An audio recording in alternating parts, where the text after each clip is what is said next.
This is Johnny and Jose with Tiger Bomb MMA, and tonight we'll be going over UFC Fight Night Hermanson versus Strickland, giving you our thoughts, predictions on the entire card, possible parlays.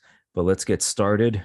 The first fight of the night at flyweight, Malcolm X Gordon versus Dennis Psycho Bondar. And currently the odds have it in favor of Dennis Bondar. Minus 240 comeback on Malcolm X Gordon is a plus 195. Interesting little bout. We've got the debut of Dennis. He was supposed to come in here, and I can't remember who he was initially supposed to fight, but he's been postponed quite a bit for his UFC debut. Ode Osborne, yeah, he was supposed to fight Ode Osborne back in 2021. He got postponed a bit, but the guy's a pretty solid prospect coming out of the Ukraine. He's 15-6. Comeback on Malcolm Gordon is 13-5. Gordon, of course, has fought in the UFC three times before. I was going to say twice. He lost twice. His debut against Amir Albazi, interestingly enough, by triangle choke, even though he's a jiu-jitsu black belt. And then he got knocked out by Sumadarji in like seconds. A quit job by him. And he fought for his life against Francisco Figueiredo. And I mean, I'll give it to him. Like, he won the fight, but he fought for that job. He needed to win that fight, and he did. The thing about Gordon is that he should really be 0-3 in the UFC. I understand that he beat Figueiredo, but he didn't really beat Figueiredo, if you know what I'm saying. He is going to have the height advantage in this bout by a 1 inch. But the thing is about Malcolm Gordon is that I don't really think he belongs. I know a lot of people on Twitter are starting up the jokes like he's the Harry Hunsucker, like, oh wow, we need to watch Malcolm X Gordon fight. This is a Malcolm X Gordon card. I can't wait to see him come back. But in all honesty, this guy's not UFC material. Like, he can go back to TKO or back to Canada and be a double champ. He has skills, but when he's fighting the top level competitions and the up and coming guys, it's not going to work for him. Like, he's not very skilled on the feet. His takedowns are good. Like, his ground game is okay, right? He's a black belt in jiu-jitsu, but he's fighting Dennis Bondar. And the thing about Dennis is that this dude is the personification of his nickname. He is psycho. He's nuts. His striking, let me read my notes here.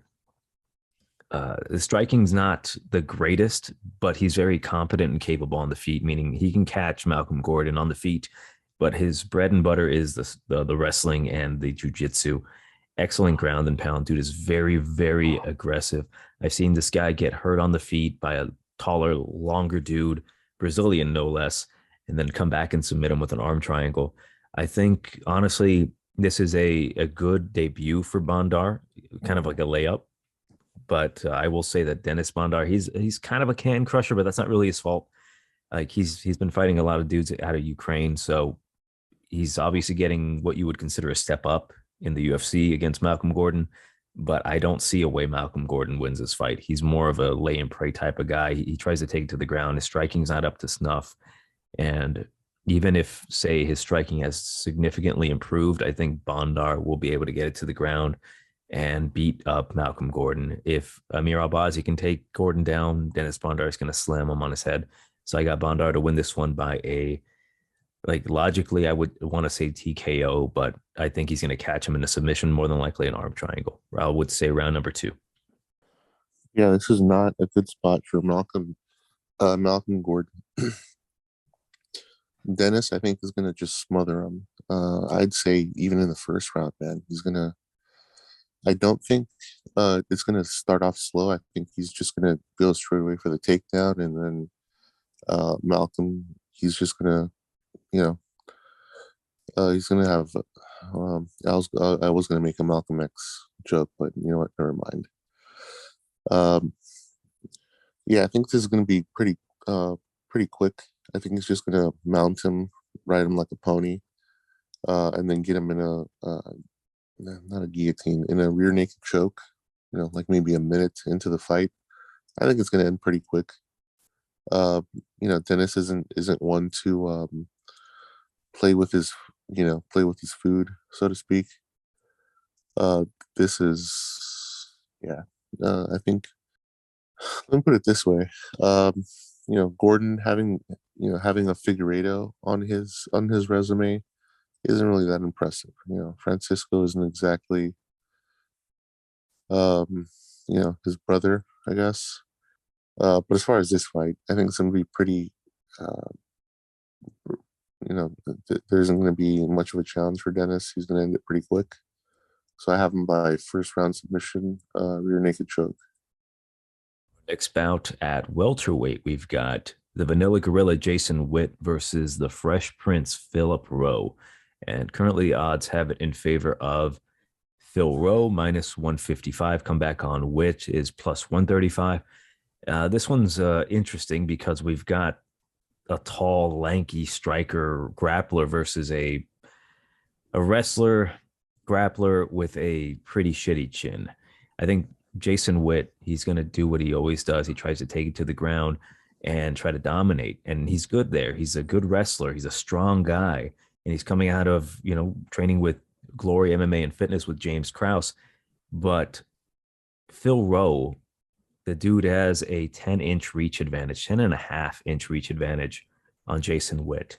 And he just needs to connect. And I like Phil Rowe for one particular reason, is that when he lets his hands go, it's pretty nice. It's pretty fresh, if you will. I like what he has to offer on the feet. On the ground, though, it's kind of iffy. He can get taken down. He's got condylitis where his takedown defense isn't up to snuff, but he has been doing a lot of grappling outside of the UFC. He did get dominated by Jonathan Prisma in his Fury Pro grappling debut, and he just kind of got laid on there.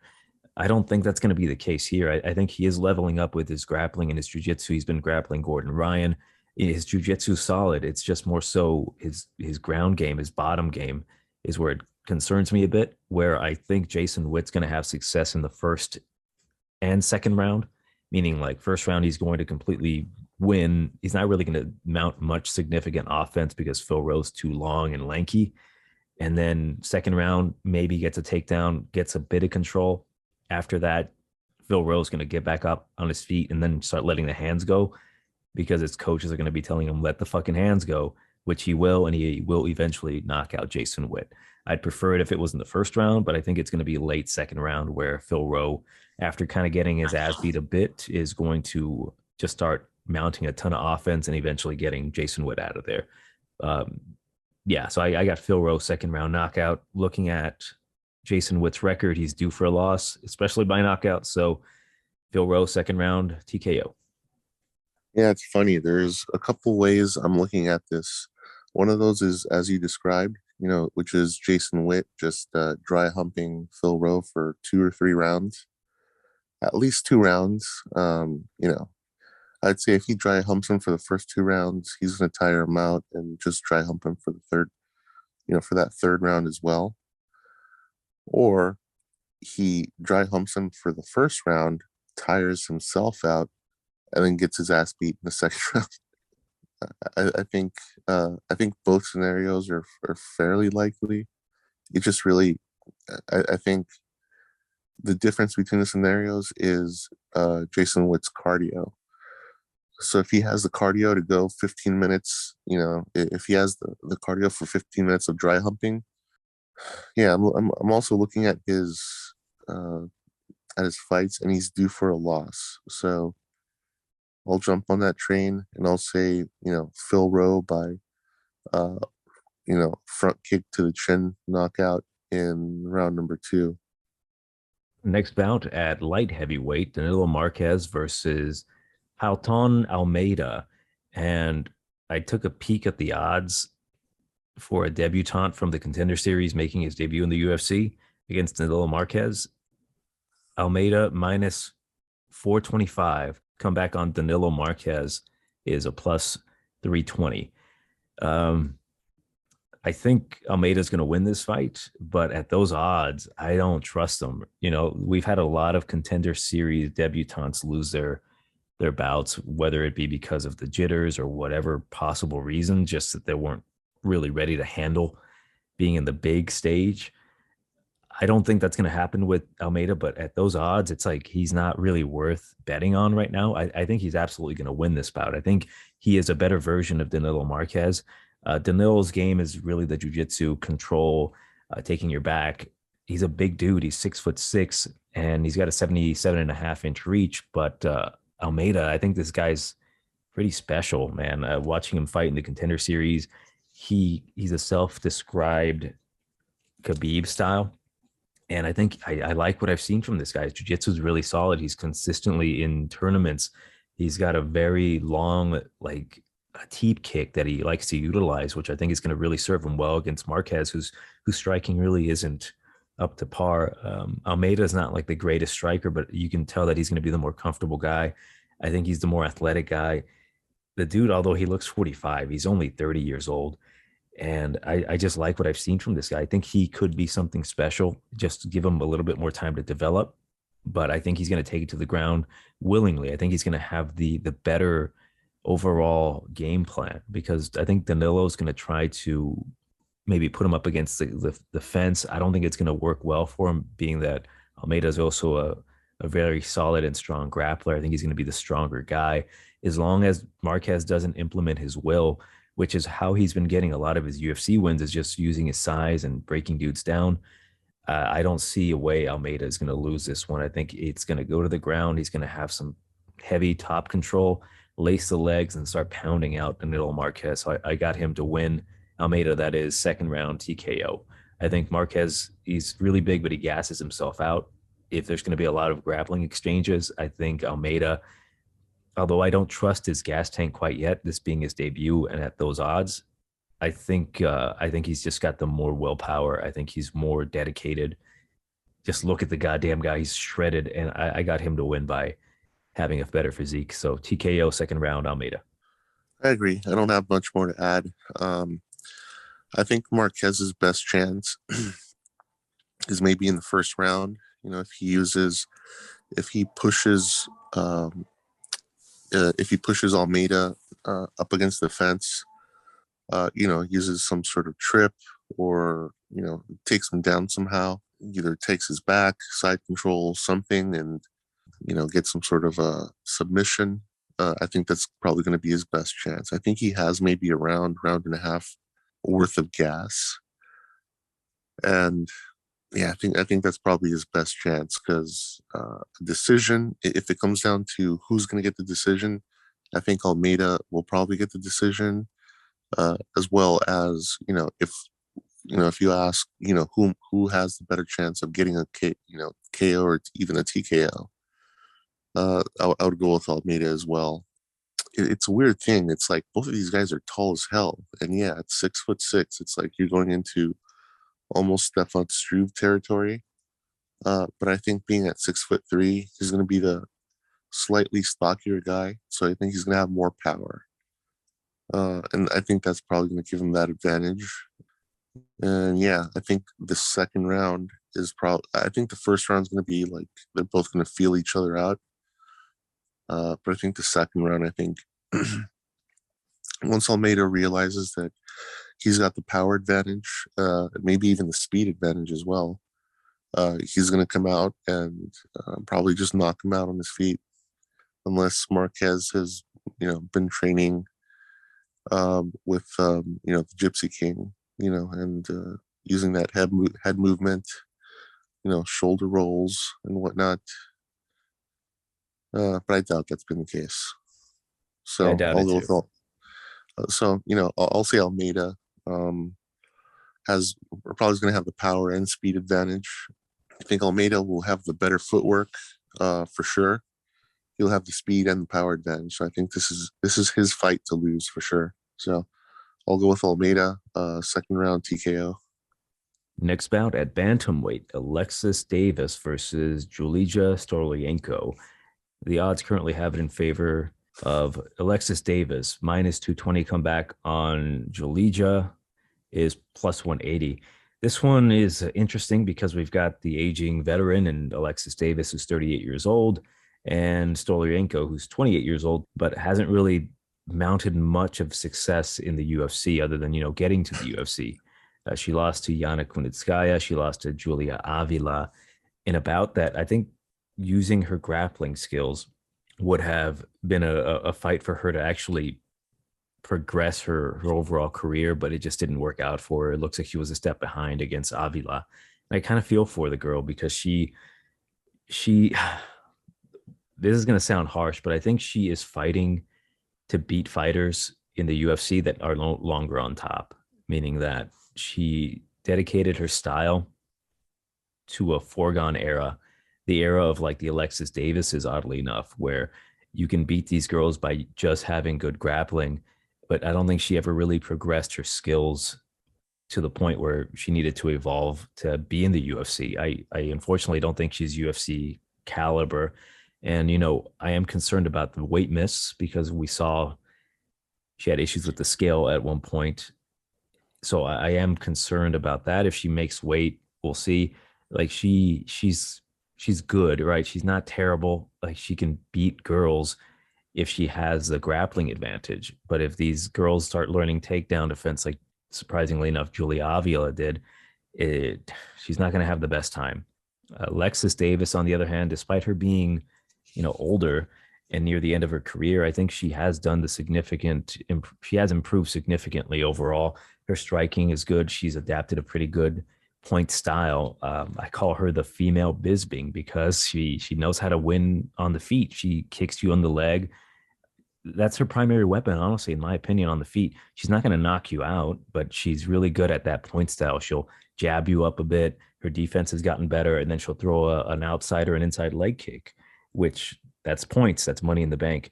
I think she's a smarter fighter. I think she's more experienced. Her chin is very good still, even at 38 years old. I think this one, if she keeps it on the feet, Davis, that is, she's going to win this fight. She might have some hairy moments because I think Stolairenko, she's going to be the bigger girl, not by much, by an inch taller, surprisingly an inch in reach. Although the UFC website says that Alexis Davis has a 2-inch reach advantage. So who the hell knows what the real case is? I have to see these girls kind of face off. But I think Davis is going to win this one. I thought she looked pretty good against Pani Kianzad. I was actually worried watching that live, thinking that Davis might have won that fight because she was outpointing, in my eyes at the time, Pani Kianzad. Looking at it again, it wasn't the case, but I I think she has the right game plan and the overall skill set to beat Julija, and I think she's going to get cut. And I think if she can improve her striking, her grappling, her takedowns, I think she can have some success outside the UFC. But man, I think, man, I feel bad. That's essentially it. I feel bad for Stolyarenko. She has not had a good time in the UFC, but I think Davis is going to beat her at the very minimum 29-28. So I got Davis by decision. I think this is Davis's comeback fight, man. I know she beat Sabina Mazo, but this is going to be like, whoa, Alexis. It's going to be one of those stupid commentaries where it's like, well, Alexis Davis is back. Um, but reality is, yes, Julija does not belong in the UFC at all. She's had two fights that she could have arguably won, but she could have been more competitive in, and she wasn't competitive in either of those fights. And Alexis Davis, I don't think she's the female Bisping. I think she's the female Sam Alvey, in that she has so many goddamn losses. I don't know, whose taint, she polished um, to still be in the UFC, man. She's, Jesus, she has a shitload of losses.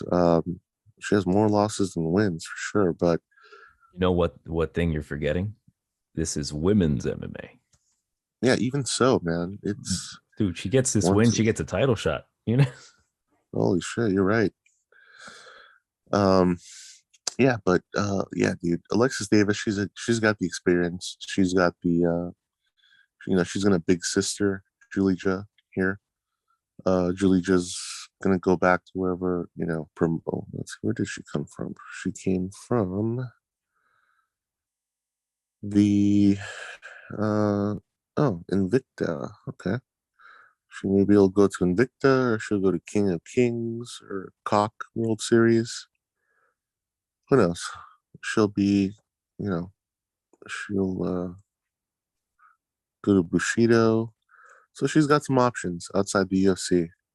I think she's probably better suited for, just because she just I don't think she's getting the proper training to compete with, uh, girls at the UFC level. Um, Not really much more to say. I think this is her last. I don't know what her contract is going to look like, but who the hell knows? She might. They might give her a. They might let her play out her contract, which is however many fights, and she might end up losing all of them, and then winning one fight. It's like, oh great, we're going to give you another contract. So she might be the next Alexis Davis. Who the hell knows? But this isn't really a fight to get excited about. This is, if you're running low on nachos, this is probably the fight you want to run over to 7-Eleven, get some nachos. Maybe depending on how long their hot dogs have been there, you might pick up a big bite and a big gulp as well. Yeah, so this is your 7-Eleven break fight. You have a good, I'd say 20. This is for sure. This fight is not ending in a knockout or submission. This is going to be a 15-minute snooze fest. So I would say you have at least 20, 25 minutes to run over to 7-Eleven to get some, stock up on snacks if you run out by this fight. At middleweight, we've got a fight between Power Bar Marc-Andre Barriault and Chitty Chitty Bang Bang Njokuani, Chitty Njokuani.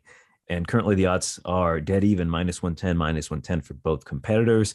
This is one of the closest fights on the card because it's really dependent on which man implements their will. Chitty Njokuani, the brother of Anthony Njokuani, actually, Anthony just fought at Eagle FC and it did not go well for him.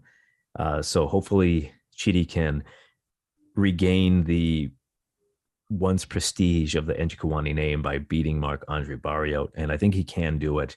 It's just more so Andre Barriault. I think he's definitely improved over the years in the UFC. Currently riding a 2-fight win streak. Both men are. Interesting bout. Again, Chitty's going to have a 7-inch reach advantage. He's going to be the taller guy by 2 inches. This one is one to stay away from. I'm definitely staying away from it because I think, again, it really depends on who does what. And we're going to know immediately in the first, say, few minutes of the round number 1, who's going to win this bout. I think of Chitty, he has to use his striking. I think as a striker, he's going to be deadly in there. He's got excellent knees to the body, excellent elbows. He's very long, as we've mentioned, with that reach.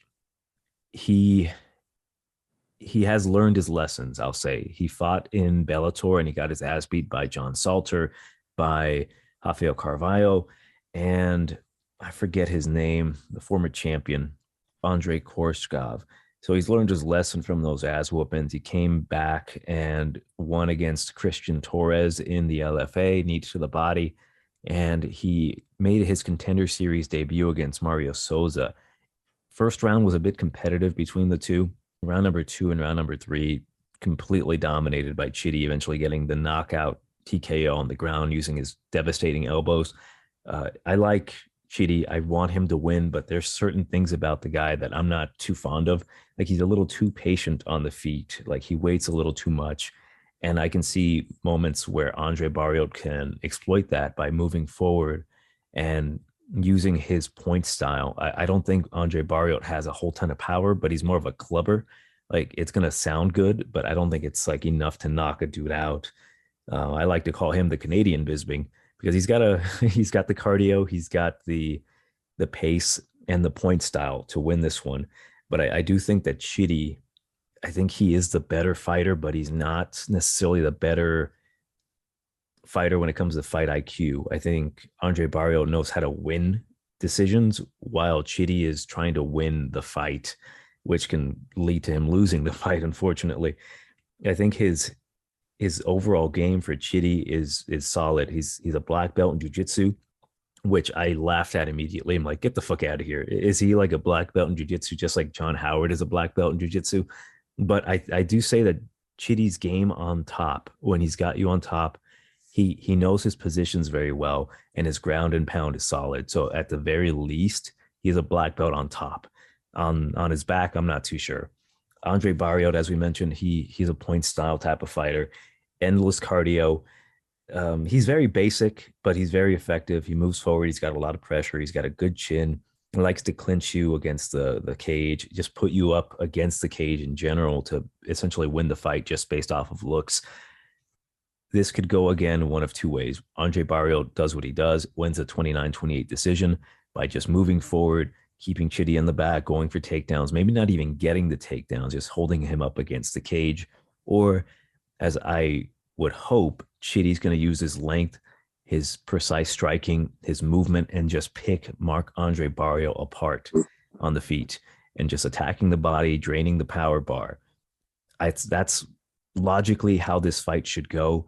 But again, it really depends on Chitty and what he does. If he doubts himself at any moment in that fight, I think he's done. I think Andre Barriault's going to take over, and it's going to take a third round knockout for Chitty to win, which I don't think he can do.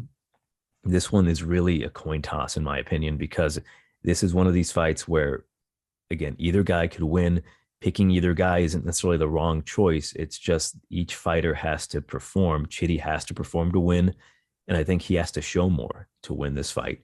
I think he has to prove that he belongs in the UFC because he has a ton of losses as well, 7 losses in total, but 20 wins.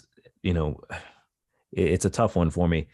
I'd be lying if I gave you a definitive answer, but I'm gonna go with Chitty just because I think if you can get him as a dog in certain books, you might be able to get him at like a plus 100. If you can do that, I would go with Chitty and Njokuani.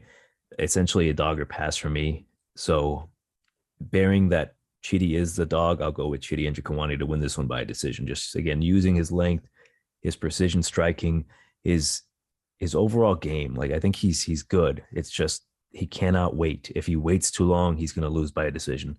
But I'll go with Njokuani by a decision to win. I'm actually taking Barriault here.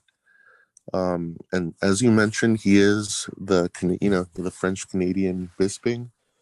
I don't think he does as much shit talking, or who knows, he might. I don't really Speak French. listen.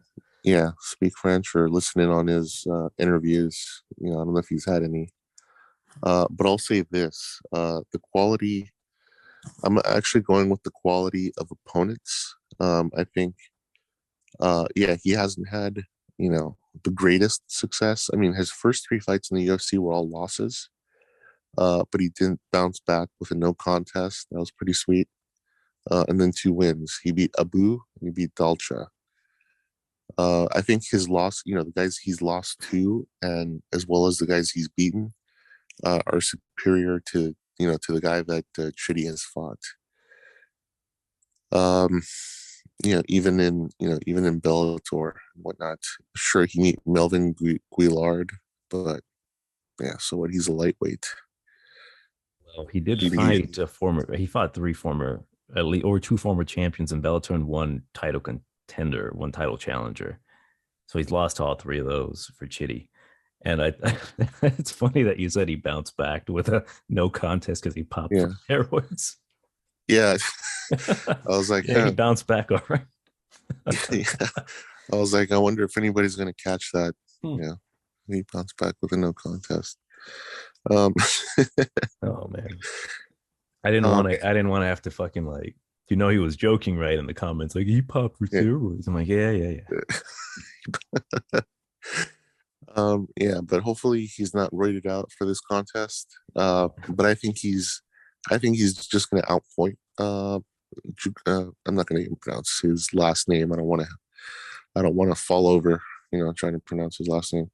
But I think Chitty's, I think Chitty's due for a loss here, even though, he does, I guess, technically have more experience. But I think Barriault, he's got that Bisping-esque sort of point style, unless this is his unless this is the Rockhold Bisping 2 version of the fight where he just knocks him out, and then we use Rockhold's photo as our banner on YouTube.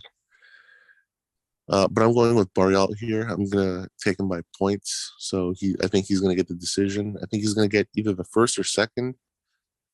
or he's gonna come out strong in the second and third round and get that decision. So I think he's gonna get a 29-28. He's gonna use that kung fu that he learns over in Patenaud, Quebec City. At featherweight, very good fight. Hakeem Dawodu versus Mike Trizano. And currently the odds have it in favor of Dawodu minus 195. Comeback on Trizano is a plus 160. This one's interesting because two strikers on the feet. I don't think either guy is really going to go for a takedown. And it's essentially whoever goes for a takedown first is the bitch type of fight. We've got Tiger Showman's mixed martial arts versus Champion Creed mixed martial arts.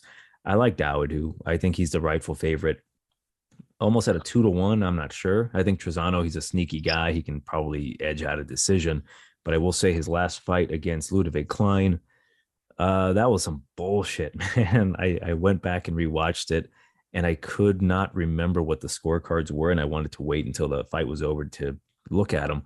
And when I looked at those fucking scorecards, I was like, not one of those scorecards were the same. Each one was completely different, all in favor of Mike Trizano. They didn't give Ludwig Klein 2 rounds, and I thought he won at least 2 rounds. Third round for sure, Trizano. Round number two, you could argue that Trizano won the fight after a takedown from Klein, where he kind of held him down and Trizano was just like attacking the body.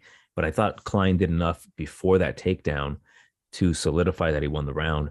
So those extra punches, I didn't think they would have mounted up to much for Trizano, but I can understand why one judge would do that. But every single judge to give it to Trizano, I thought that was like a blatant robbery, and it sucked. As for Hakeem Dawodu, I think he's just the overall better fighter, the better striker.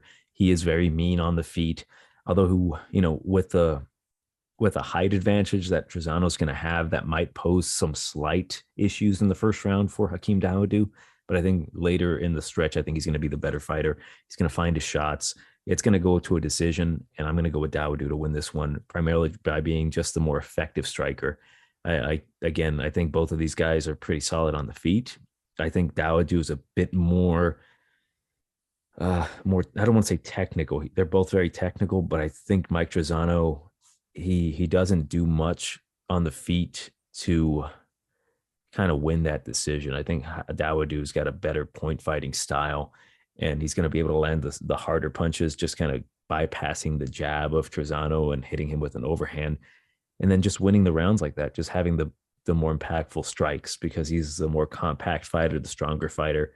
And I think his overall game is just better. He fought Evloev, and although he clearly lost that fight, he put up a fight in that third round. And I think the level of competition that Dawodu has fought in the UFC is a lot better than what Trizano has fought. And yeah, I think he's going to easily win this one. I would say at the very minimum 29-28 decision for Dawodu. Again, just using the better angles, better striking, the low kicks, and then the harder shots. I think Trizano has a way to win this one. It could be a lot closer. So there's a chance that you can take Trizano to win by a decision by, robbery again at a plus 160, 165 or so. But I think Dawodu is too good right now. I think he proved it against Evloev, even though he lost, and Zybura Tukagov. So I'll go with Dawodu to win this one by decision. Yeah, I don't think Trizano is going to have um, the grappling prowess Evloev, nor do I think he's going to have the more dynamic striking here. Even though he's going to be the taller link, actually, funny enough, according to Tapology, Dawodu is a shorter guy with a longer reach. That's pretty weird. So basically, Trizano's like a T-Rex.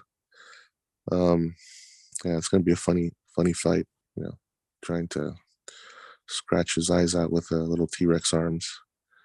But I think Dawodu, he's gonna be the more dynamic striker. He's gonna have the better footwork, and like I said, Trizano's not gonna have the grappling prowess to keep Dawodu down for 2 rounds. To get that decision.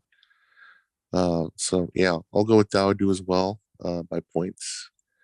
I think he's actually going to take all 3 rounds. I don't know how.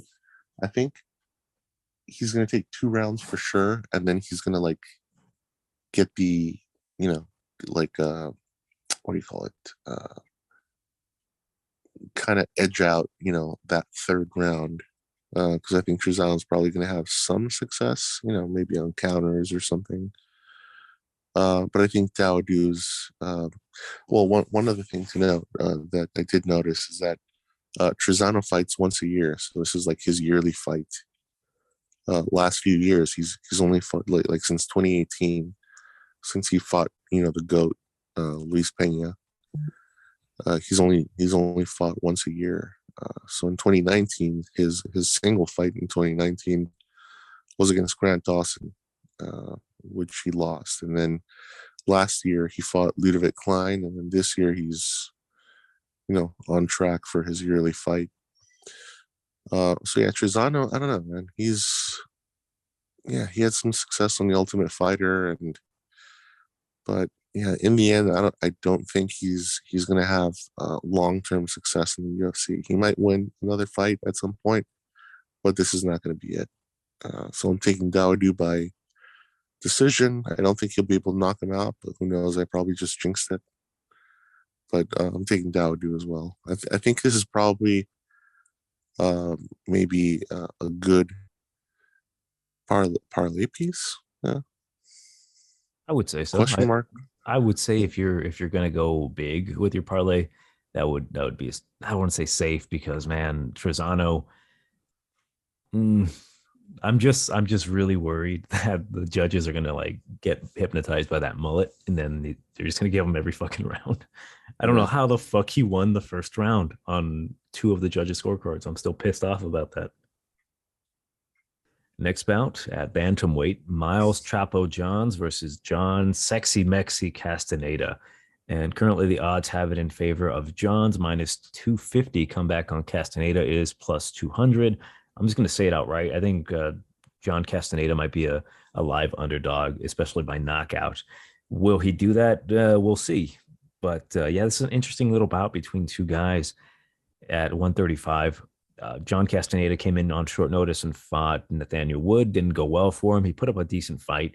Then his follow-up bout against Eddie Wineland, he was I actually had money on Castaneda, and watching that fight, I'm like, motherfucker, my money's gone. I put like a couple units on him just because I thought he was a solid underdog, and he ended up cashing. He ended up knocking out Eddie Wineland in the late first round. Like, I mean, late, if I recall correctly. Like seconds to go, he knocks him out. He lands a good counter, and he ends up just rocking Eddie. But Eddie was just kind of teeing off on him, being the faster guy.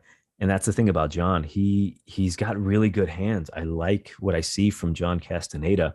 I hate his fucking nickname, but he's a pretty solid fighter. He has good low kicks. He's a bit slow. His wrestling is solid. If I remember correctly, he wrestled out of this University of Minnesota Mankato, which I took notice of because I banged a chick from Mankato. So I always remember that. Good counters. He's a good counter fighter. He's a good counter striker. I like what he has, but he doesn't really go forward a lot. He kind of throws one at a time. He's got decent power. He looks good when he goes forward, but he's kind of tentative, which kind of plays into my pick. I think Johns is going to win this one. I will say if he was a bit faster, I think he'd be able to land cleaner, but he does rely quite a bit on the counters from what I've seen. But if he implements his overall game plan and his overall abilities, if he performs up to his abilities, I would say, I think the plus 200 would look like an insult. I think it's a lot closer. It all really depends on what Miles Johns does.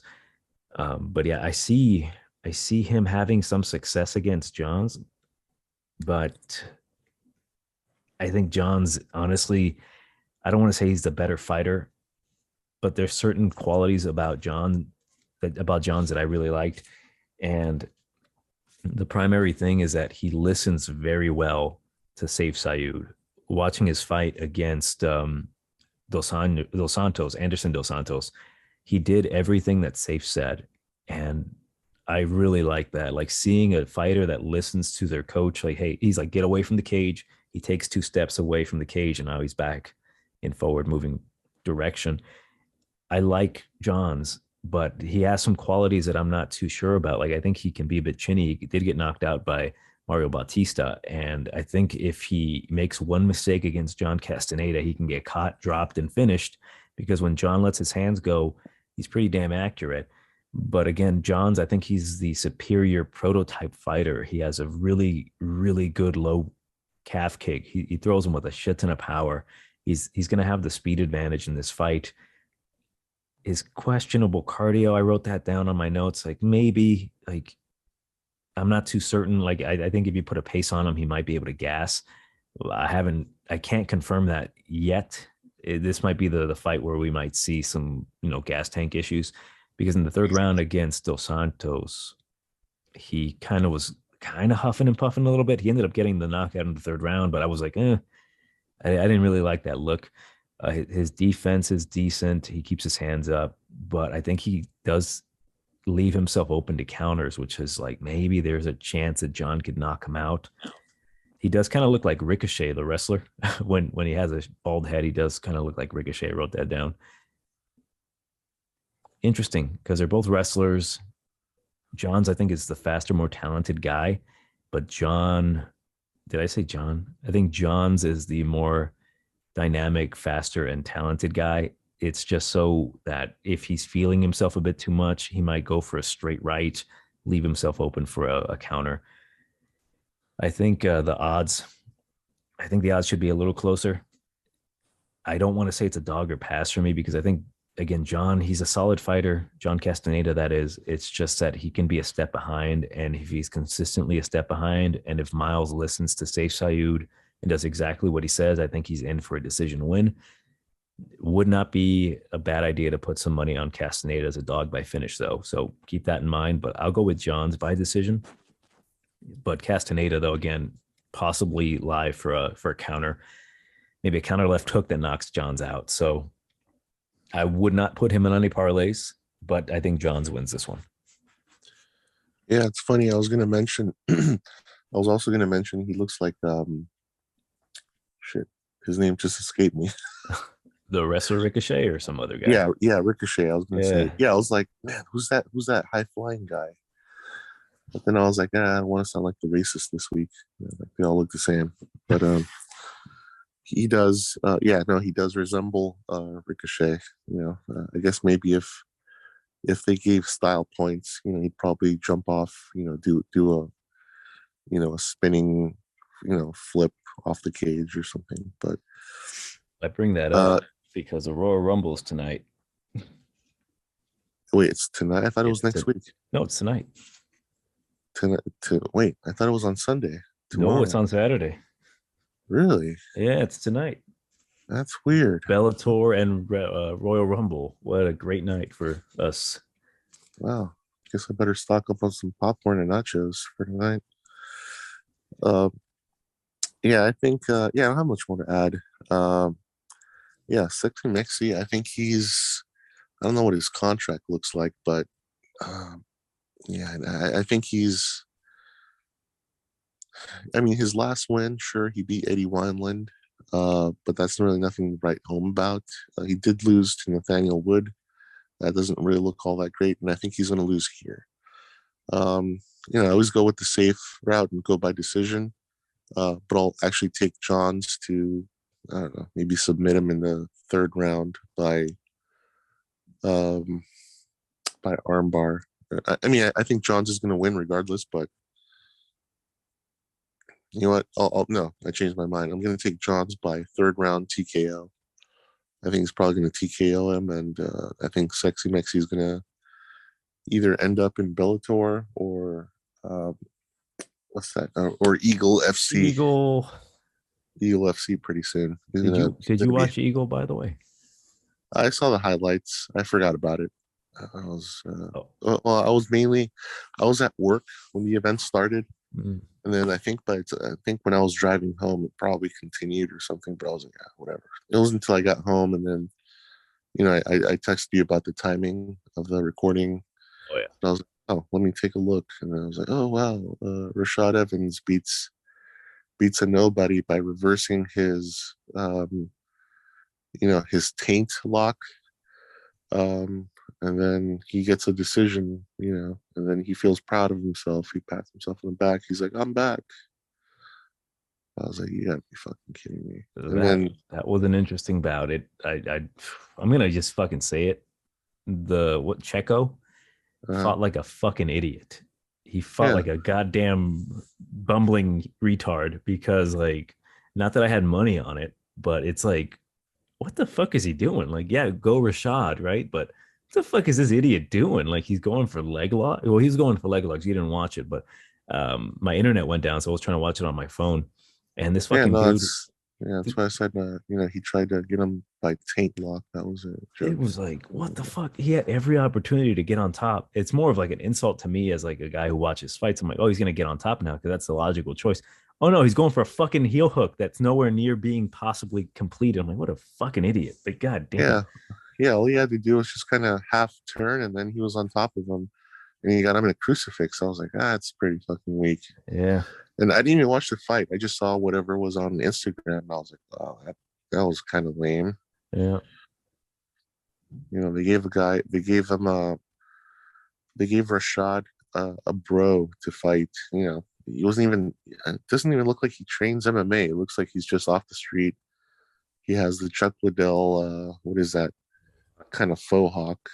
Yeah. He's got the shapely beard. He's got some tattoos. It's like, oh, this guy's a fucking nobody. The Apparently the main event, Tyrone SpongeBob got his ass beat on the ground by the Russian. No big surprise there. Yeah, that was this because I love Spong, and that was like, SpongeBob. it's like, come on, dude, like he, No, he's your been he's takedown been defense. he's been demoted to SpongeBob. God, yeah, that was hard to watch. Like logically, it made sense, but I'm like, oh man, come on, let him up, you piece of Yeah, he shit, should start he striking. should, he should stick to kickboxing. Yeah, or fighting bums that don't have Yeah, extremely fucking lengthy MMA records, like yeah, Sergey Karatanov. That was a pretty poor matchmaking. If it would have been like a striking battle, like how one does it with like Muay Thai fights with the 4 ounce gloves in the cage, that would have been cool. But yeah, Spawn, that was a bad idea for Spawn. yeah. So yeah, John Castaneda, you say he's going to Eagle FC, huh? I think so, man. Eagle FC is really scraping the bottom of the MMA outhouse, for their talent. Before we begin the main card, like to ask, like, share, subscribe, leave a comment. If you won't listen to me, listen to this guy. Subscribe, motherfucker. Do what the man says. But let's just move on to the main card. According to the UFC website, the opener to the main card, pretty cool opener. Julian Juicy J Erosa versus Stephen Ocho Peterson. And the odds have it in favor of, I already know who it's going to be. I just need to find it. Ooh, whoa. I don't like that. This one's a bit all over the place, but Julian Erosa is as high as a minus 300 and as low currently as a minus 250. It's kind of alternating depending where you go. And then Steven Peterson plus 240, as low as like plus 195. Interesting odds. That indicates that Julian Erosa should win this fight any way he wants. But do you trust him to do so? I do like Julian Erosa. I've actually been on his train for a bit. I've been a supporter of his since he came back to the UFC. He's always been fun to watch. It's just that he makes mistakes in there sometimes. Pardon me. He makes mistakes in there sometimes that leaves his chin open and he gets caught. When he fights defensively sound and with a solid game plan, I think he can. I don't want to say he can beat anyone in the world, but he can arguably beat a lot of dudes in that division, the 145 division. He beat Charles Jourdain, a guy I didn't think he belonged with. I thought Jourdain was going to knock him out in like the first or second round, and he ends up submitting him in the third. I'm like, Jesus Christ, Julian Erosa, man. Like he keeps leveling up. He is the better fighter in this particular fight, the more athletic dude, the lengthier guy. He's 6'1" compared to the 5'10" of Peterson. How many inches? 4.5 inch reach advantage. The shit I don't like about Julian Erosa is that he doesn't use his reach for shit. He doesn't use it, which is like, I don't know how to feel about that because he goes in there and he tries to brawl with you, which is like, yay. But when you have money on him, like, no, you fucking idiot, stay back. I think he's getting better. His defense is getting better. He leaves himself open a lot, but I don't think Peterson's going to really provide much of anything that's going to put Julian Erosa at any risk, which is a good and a bad thing. Because if Julian Erosa feels super cocky and confident in there, which he does a lot of the time, and that's when he often gets like countered and knocked out.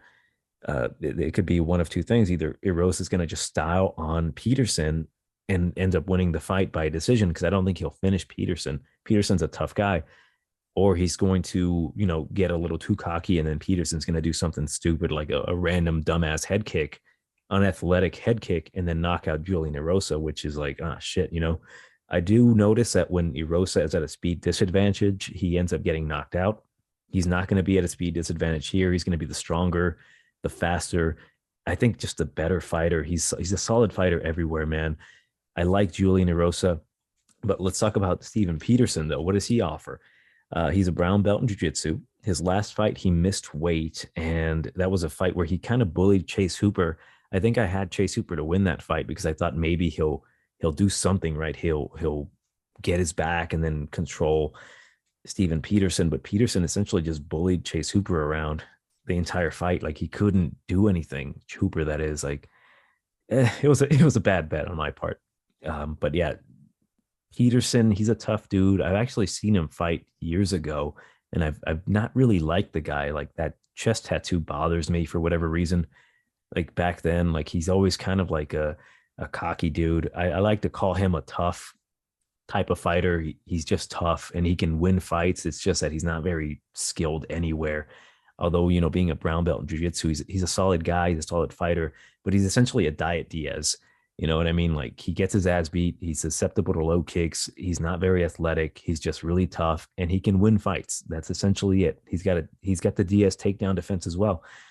Uh, yeah, I see Julian Erosa just kind of having his way with Peterson as long as he doesn't get too cocky and he doesn't, fall for a trap that Peterson throws. Like he ended up winning a fight against Martin Bravo, a fight he was getting dominated in by spinning back fist. Bravo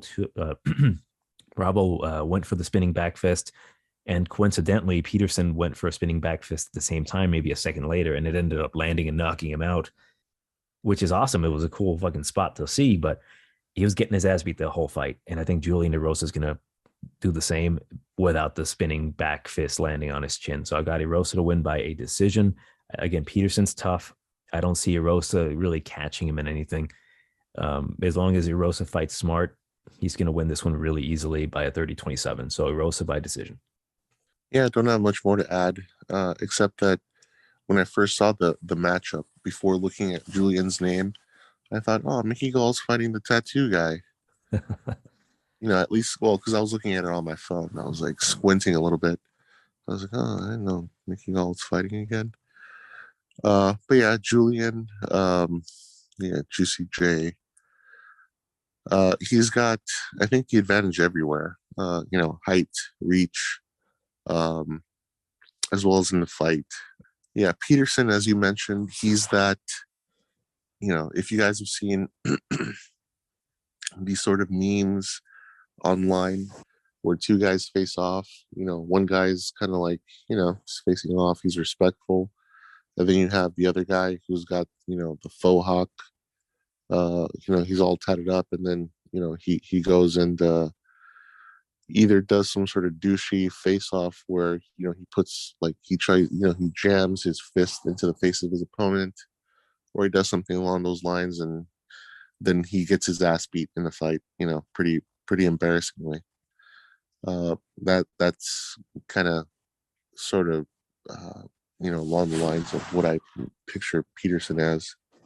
But in the sense of he's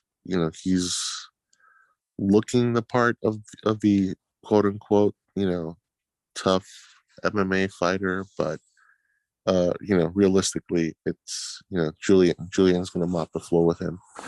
It's I've been seeing these memes online where they're showing uh, what's that guy's name? Shit. Uh, Something Enko. The boxer, the boxer brothers. Oh, Vladimir and Uh, I yeah, was gonna say you know, they, Shevchenko. Oh my God. no, not I Shevchenko. know it's Shit. not Shevchenko. Fucking It's oh my God. How do I not know this shit? I do this for yeah. fucking Anyway, it's fun. Point is, they're showing that guy, flexing at the weigh-in. They're showing Deontay Wilder flexing the weigh-in, and they're basically pointing out, yeah, these two guys lost to, Tyson Fury when he had, couple spare tires at the weigh-in. fucking Vladimir Klitschko. What the fuck is wrong Klitschko, with yeah, me? God damn it. yeah, the Klitschko's, essentially, dad bod, beat, two of the toughest guys. And anyway, not that Julian Erosa has a dad bod, but you get what I'm saying. Yeah. It's the less unassuming guy is gonna. It's not always the case, but I think it's the case here as well. I think, um, yeah, don't really have much more to add. I'm taking Erosa by decision.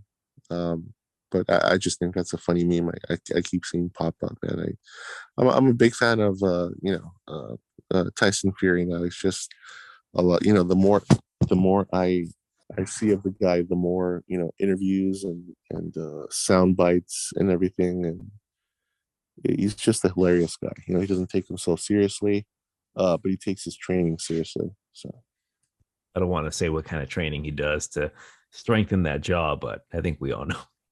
yeah, he it's clam and oyster night every night. All right, moving on. A middleweight bout. Brian Pooh Bear Battle versus Mr. Vicious Trizano Gore. This was supposed to be the finale for the tough Ultimate Fighter. Brian Battle ended up fighting Gilbert Urbina, ended up beating him by rear naked choke. Coincidentally enough, to get to the finals, Trizano Gore knocked out Gilbert Urbina, and he suffered a knee injury. That is Trizano Gore. And I will say this: at the time, I would have gone with Gore to win this one by a knockout TKO because at that very moment, I think Trizano Gore was the better fighter. Time has passed outside of the UFC tough house, so we don't really know what either guy brings to the table, especially with Gore having that knee injury. But the guy is a very good striker. Like he's not great, right? He's very young in his career. He's 27 years old and he's only got 3 professional bouts. But I like what he has. I like what he presents.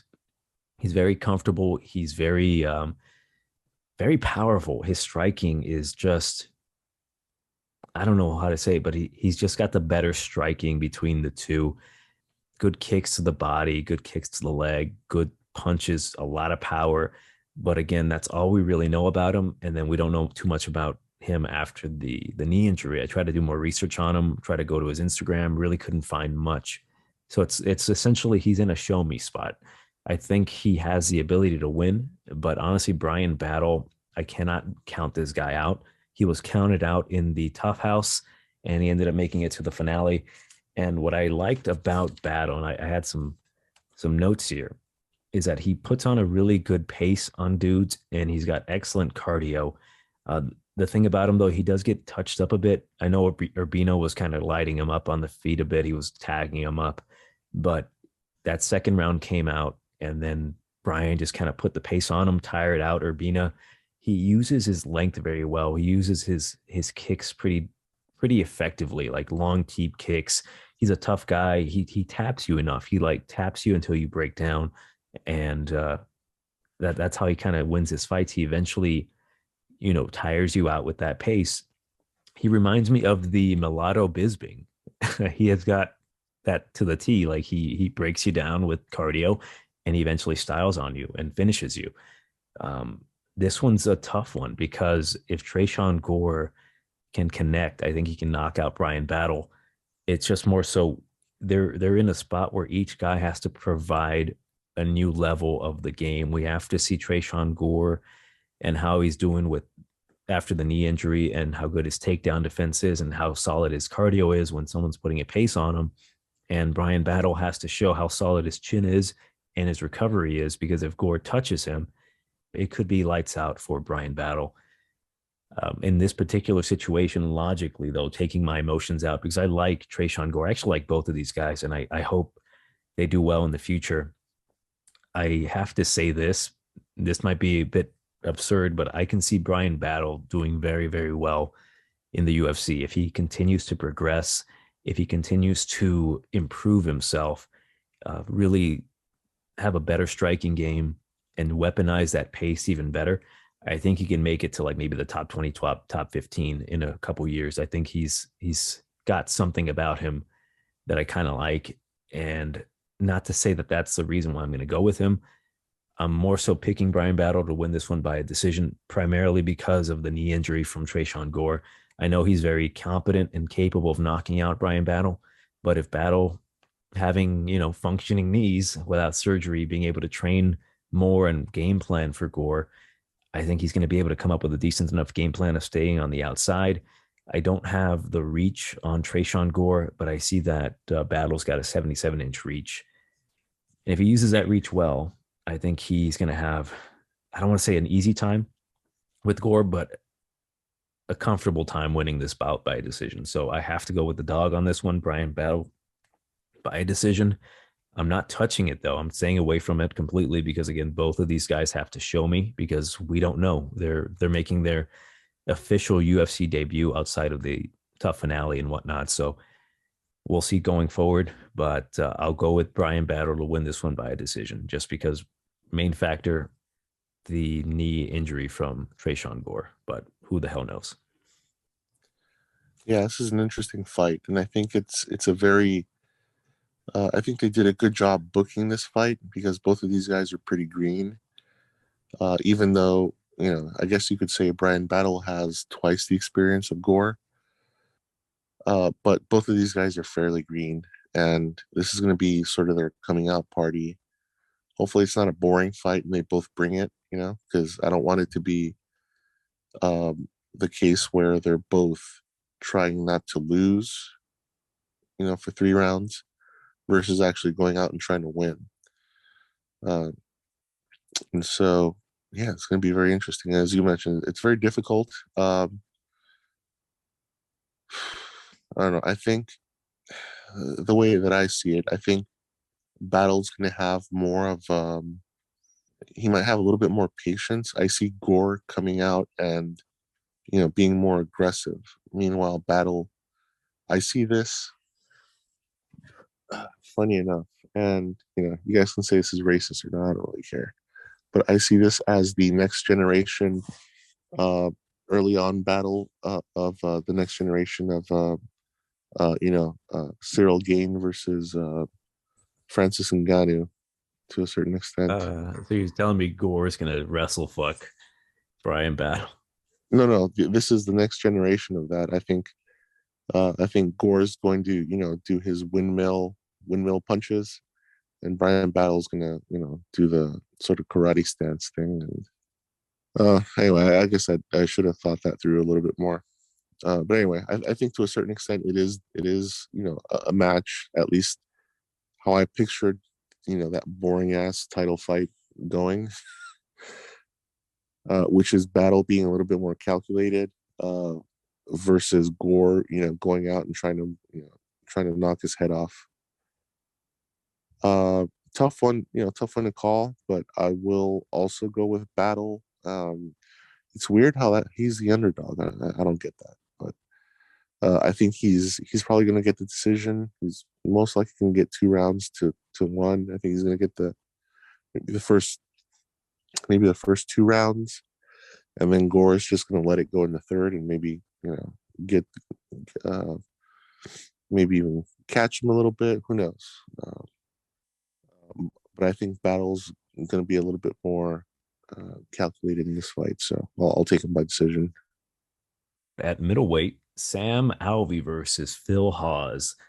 I don't even want to break this fucking fight down, but we must. Currently, the odds are in favor of Phil Hawes minus 365. Comeback on Sam Alvey is plus 280. So I should say we did break down the female version of this fight earlier on. So. We did, didn't we? No, I was gonna disrespect Phil Hawes, but that's going too far, man. Well, Oh Jesus, man. But like let's just break through it. Like there's not really much. Like I can tell you everything you need to know about Phil Hawes, what he ate for fucking breakfast, how great his diet is, how excellent his nutrition is going to be, how on point his cardio is going to be. But I can't tell you how his chin is going to hold up against smiling Sam Alvey. We've said it before. Phil Hawes is the better fighter. That doesn't mean shit when it comes to Phil Hawes' chin, because I thought he was going to run through Chris Curtis. And granted, I think a lot of people were disrespecting Chris Curtis to a point. I was as well. I did at least say that, hey, Chris Curtis has a chance to win by knockout, but that was when the fight was initially booked. Later down, I'm like, yeah, I think Phil Hawes is going to have the right game plan. And then I realized, oh, wait, Phil Hawes' chin doesn't really understand the concept of, not getting touched.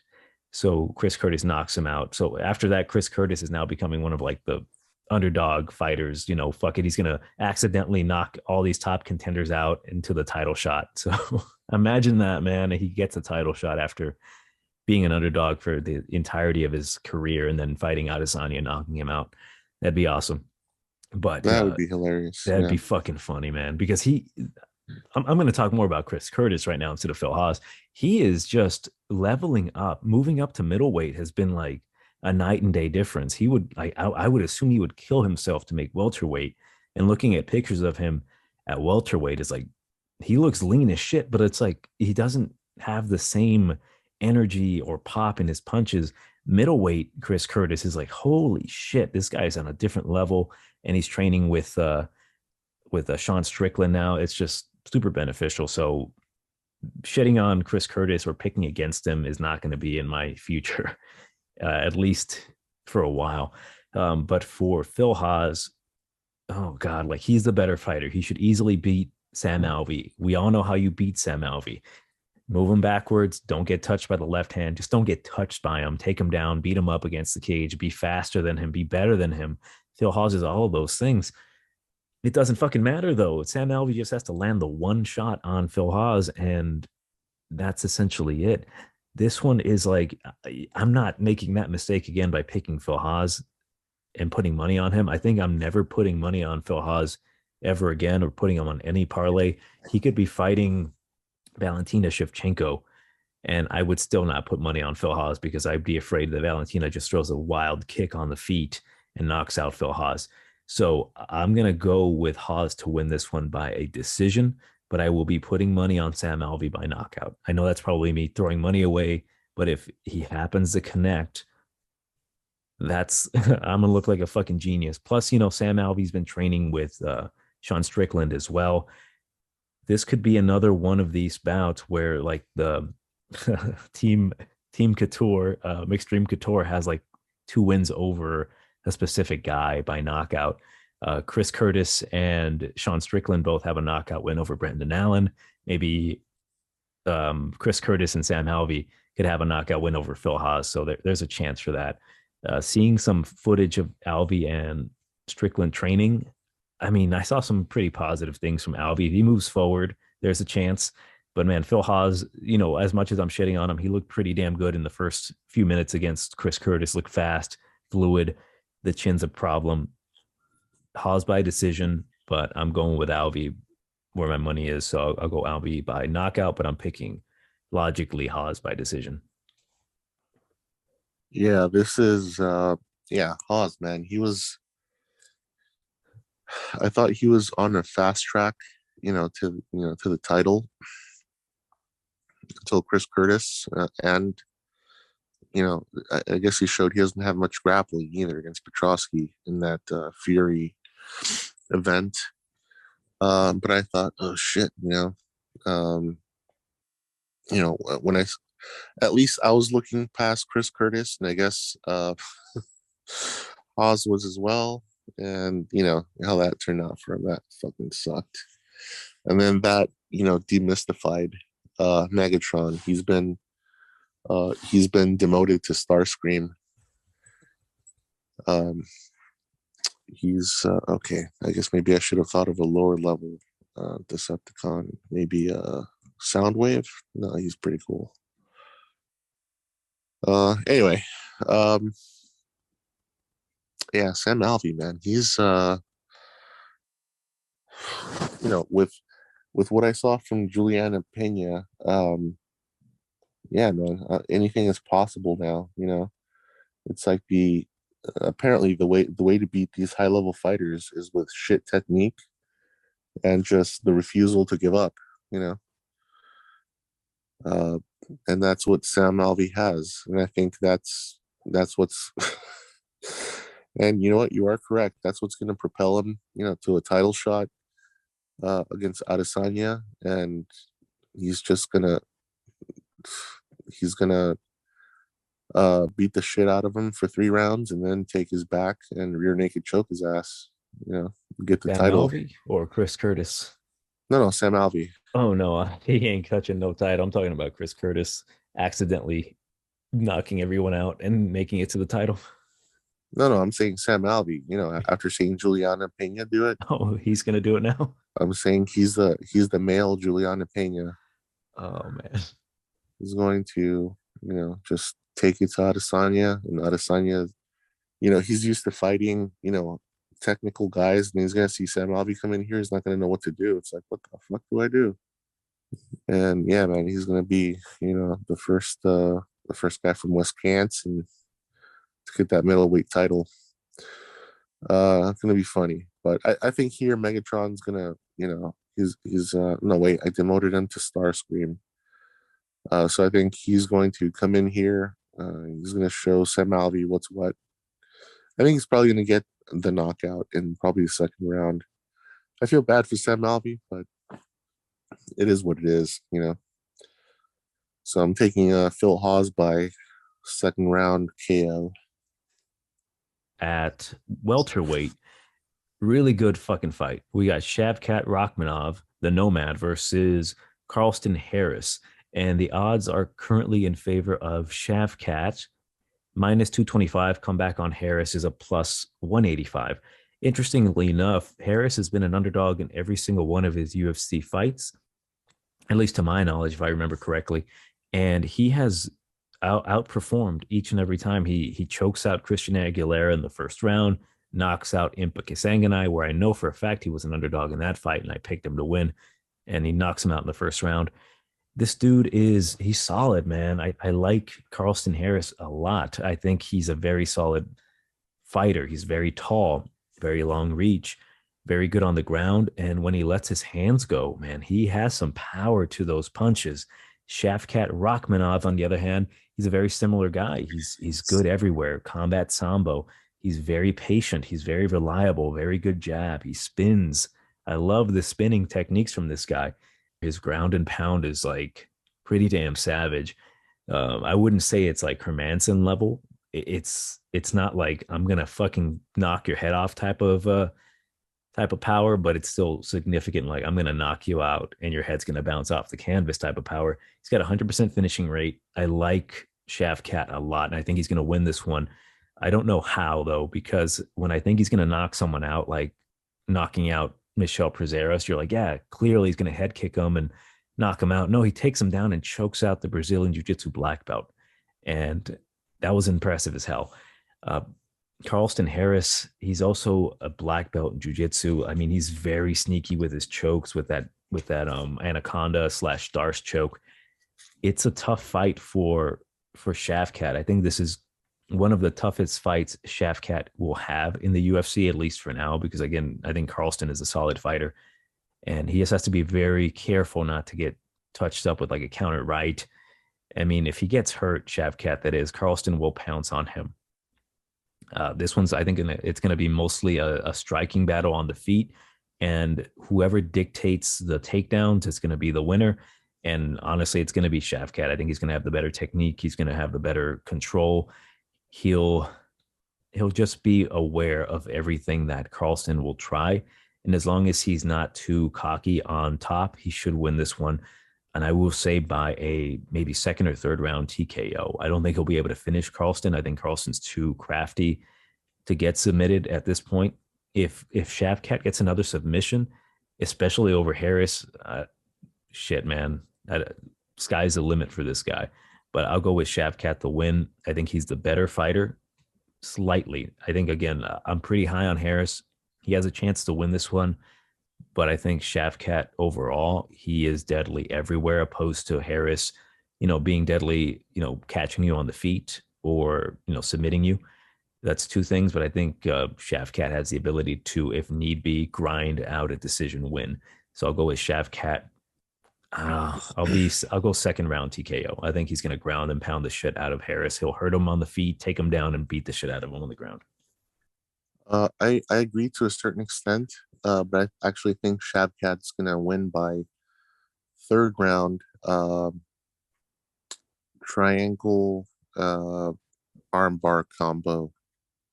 I think he's going to beat the shit out of him for the first 2 rounds, tire him out, and then beat the shit out of him a little bit more in the third. Get him in that.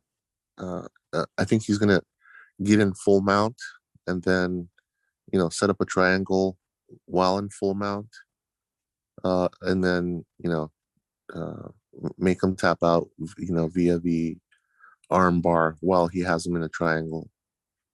I think Shavkat, he's the future of the UFC. Carlson, he's 34 years old, and sure, he's not bad, but I think Shavkat, this guy's, he's riding a rocket all the way to the top. Kazakhstan. Next up at middleweight, we've got Punahele Soriano versus Nick Maximov. And I have not seen the odds for this one at all. I was not interested. So let's find out where they at. All right, -200 for Soriano. Comeback on Maximov is a +170. That's interesting. 2-1 for Punahele. I think he's deservedly the favorite. I think anyone who has seen Nick Maximov strike understands that he should be the underdog. His grappling, on the other hand, that's a different story. I think the guy's pretty solid. He has a lot of improvement to make, but when he has you in his realm, the BJJ on the ground, he's pretty slick. He's really good at controlling opponents, but he's not great. I think he has a lot of potential down the line. I mean, when he gets a hold of you, he's like white on rice. He's going to hold you down. And he's pretty slick, though. But the thing about him is that he's mostly control and not a whole ton of threat, at least at this level. He fought Cody Brundage, and that was an interesting bout. I think more so Cody gave the fight to Maximov. I think Cody could have won that fight. I picked Cody, but Maximov just did what he does, and he ended up, scoring points and winning a decision by control. Punahele Soriano, on the other hand, the guy is very strong, very, very good.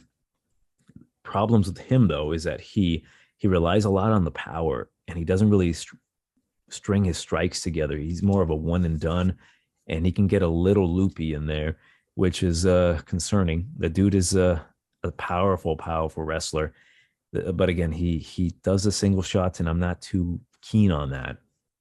I think he should win this fight. I think he can find the right shot and possibly knock out Nick Maximov, but it's too risky for me to really put that kind of money on Punahele. Like, I know he should win this fight, and I might even put him like on a parlay that is like likely to lose, like just super random shit. But I'm probably passing on this fight completely. I will go with Punahele to win this one. I think he's the better fighter, but fought the better competition, the stronger guy, the better, more capable striker. It's just that if he gets controlled, if Nick Maximov gets him to the ground and controls him, that could be a problem, and that's like your money disappearing. Because although I don't think Nick Maximov is that good striking, and he shoots from super far away, he telegraphs his shots. If they happen to land, I think Punahele might be in some trouble. And I don't like the idea of having money on Punahele Soriano after losing the first round. If he's not winning the first round, his gas tank is kind of an issue. Although he went all 3 rounds with Brendan Allen made him look silly. He attacked the body. And I will say, I don't see any threat on the feet for Maximov. I don't think he's going to chain his punches together better than Punahele, despite Punahele himself not chaining punches together, but at least he's more capable. I'll go with Punahele to win this one. I'll say second round TKO, but it's kind of a bait type of fight because you don't really know. Pune Hele has looked good. He's fought a lot of competition, pretty decent competition, knocked out a bunch of dudes, and he's a solid fighter. But he is 8-1, and what I saw from the Brendan Allen fight, he's just not quite there yet for me to be like uber confident in him. Although, again, he is the better fighter. He should easily win this one, but I'm a little skeptical, so I'm going to stay away. But I'll go with Soriano, round number 2 knockout. I'm actually going with Stockton, motherfucker. I think Maximov is going to do the Nick Diaz Academy proud, and I think he's going to get Punahele in a standing guillotine. The way I see it playing out is Punahele is going to push him up against the cage, and then Maximov is going to jump off the cage, spin him around, and then do get him in a standing guillotine, and then Soriano is going to try to stay up, or try to he's going to be like, oh, what do I do? And he's just going to fall and tap, or he's just going to try not to fall, but he's be like, oh crap, he's just going to tap. That's as far as this fight's going to go. You know what I just thought? Like, now that you said it, like Punahele, he's probably going to slam the shit out of Nick Maximov.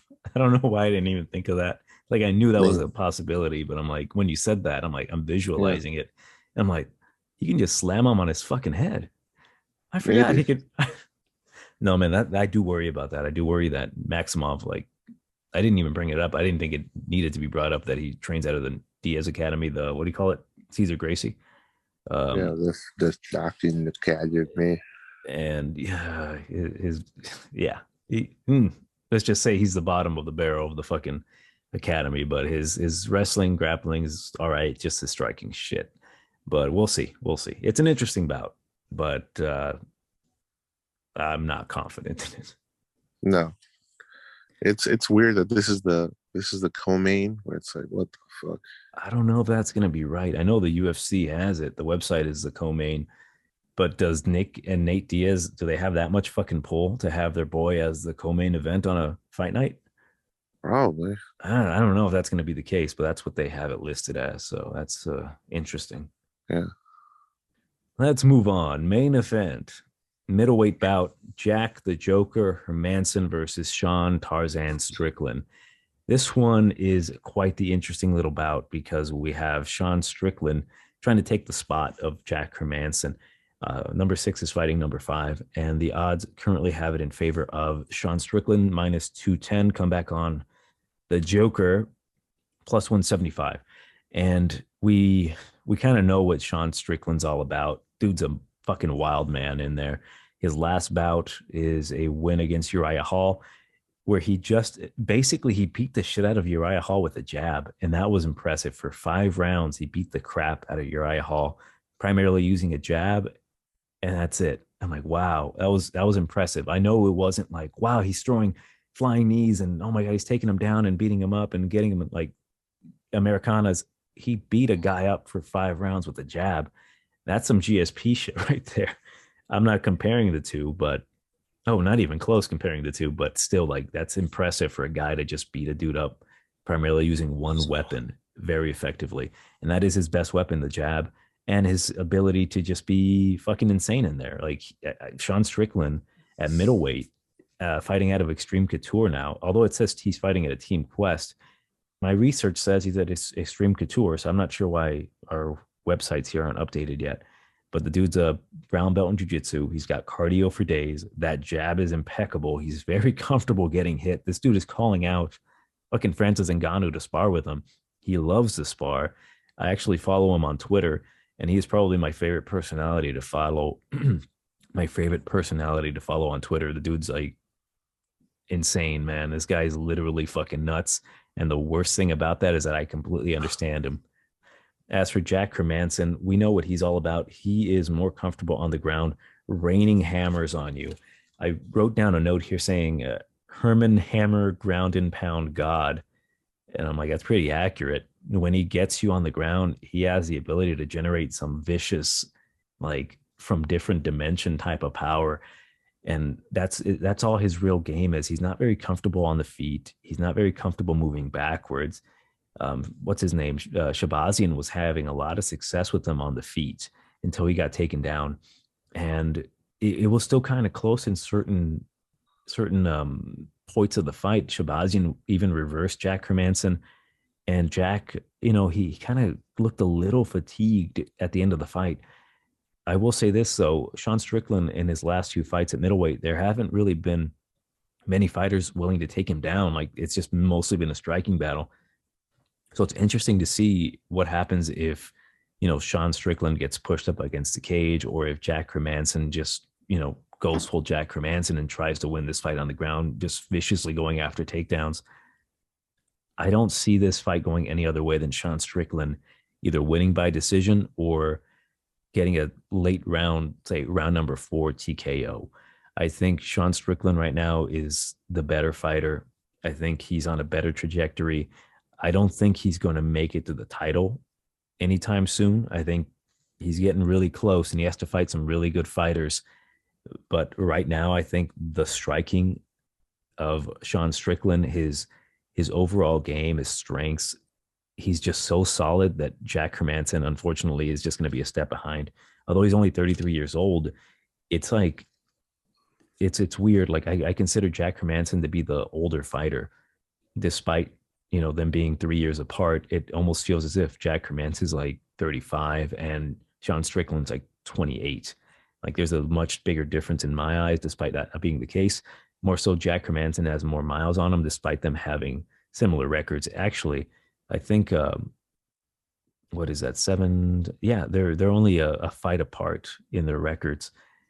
I think Sean Strickland having the cardio, essentially being the trailer park Bisbing, is going to eventually find an uppercut that's going to really hurt Jack. He's going to fall to his back, maybe have his nose broken, and Sean's just going to completely decimate Hermanson on the ground, leading to the eventual TKO. So I'll go with Sean Strickland by being insane and eventually breaking Jack Hermanson's nose and finishing him off in the 4th round. Yeah, this is tricky.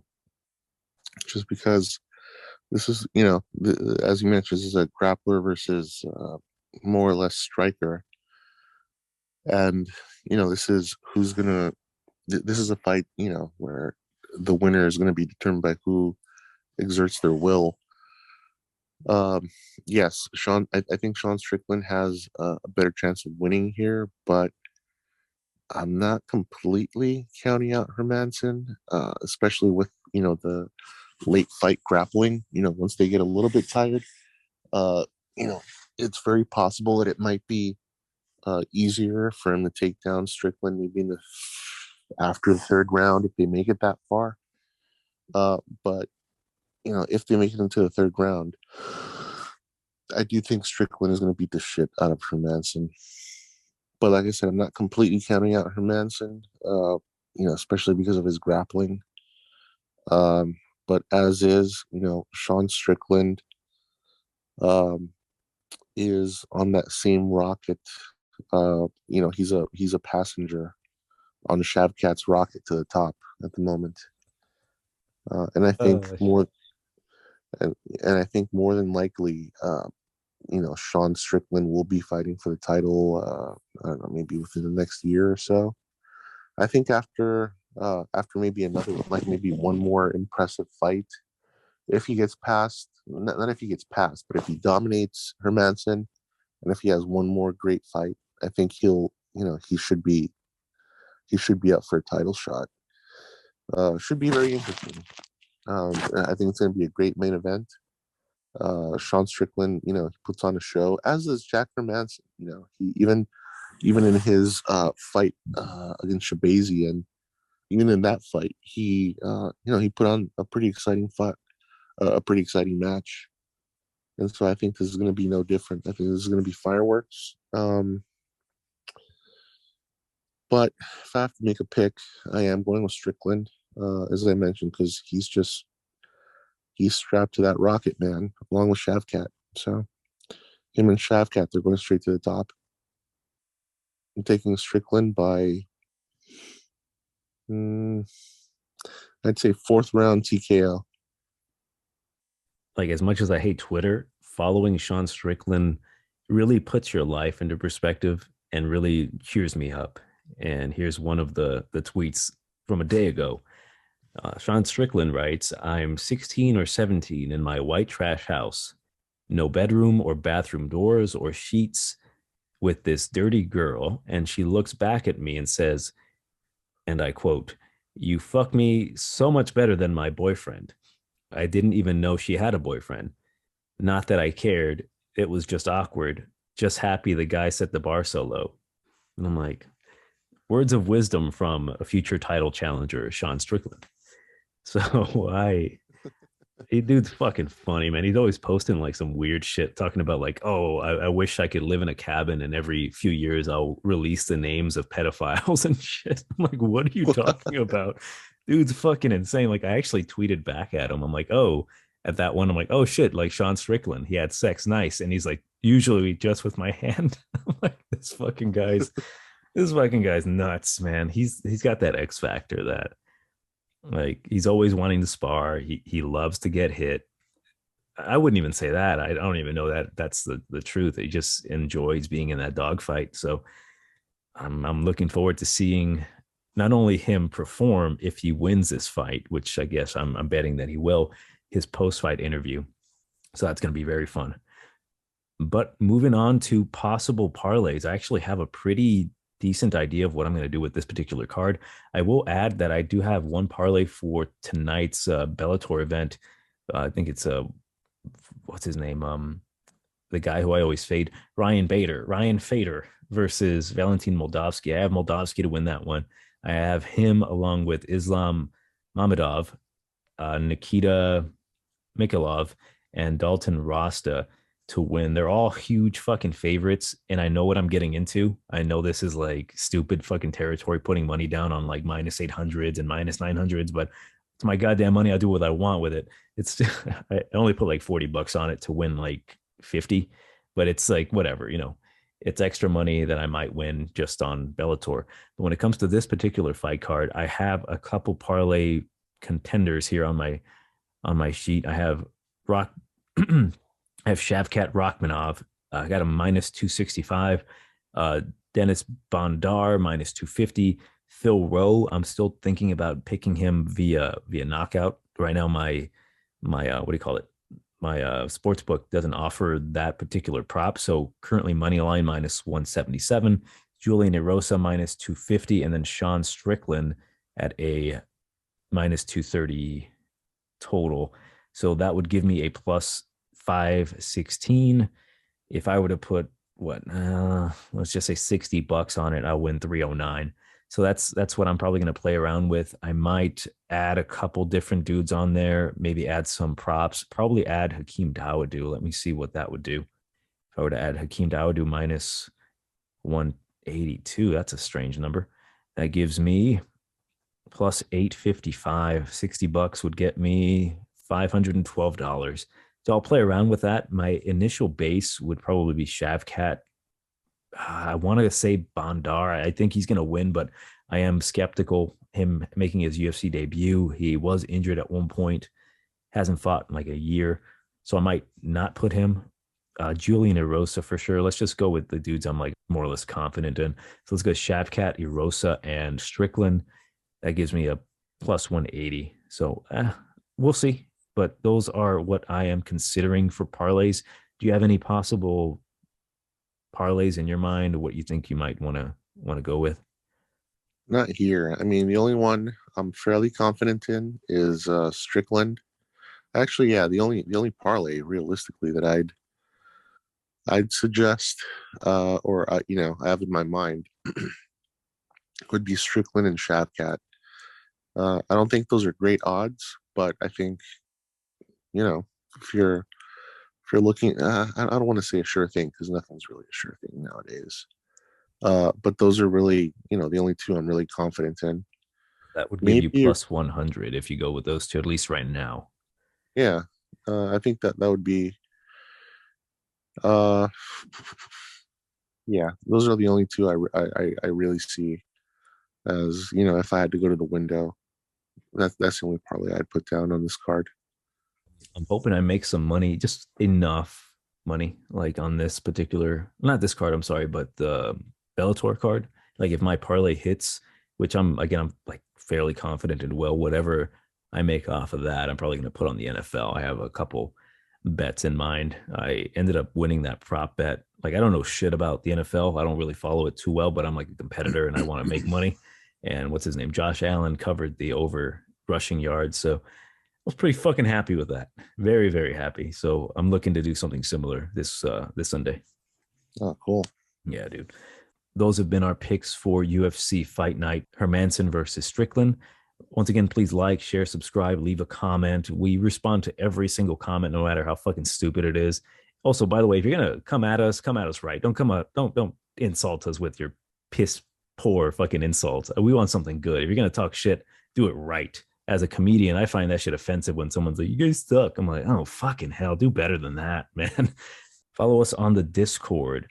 There will be a link below along with our Instagram and Twitter.